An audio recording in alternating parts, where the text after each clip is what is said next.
নন্দীগ্রামের গুন্ডাদের নামের তালিকা নির্বাচন কমিশনকে দিয়েছে, ব্যবস্থা যেন নেওয়া হয়। শুভেন্দু রাজ্যের বিভিন্ন প্রান্তে শাসক দলের গুন্ডাদের অত্যাচার করে চলেছে।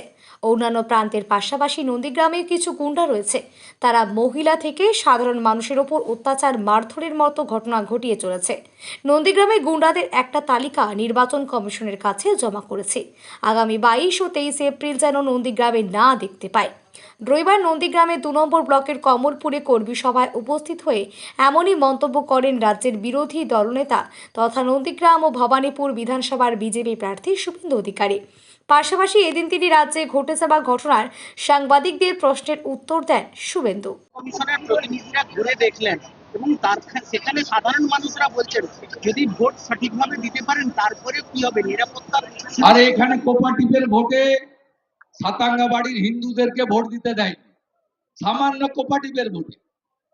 আমি ভোটের দিন 2021-এ ভোট হয়েছিল এখানে 1 এপ্রিল দ্বিতীয় দফাতে। আমি ভোটের দিন এসেছিলাম, আমার গাড়িতে পাথর মেরেছে। আমার সঙ্গে থাকা India today India TV reporter, তার চোখে পাথর মেরে তাকে মানে প্রায় কার্যত ব্লাইন্ড করে দেওয়ার চেষ্টা করেছে। ভয়ঙ্কর এরা।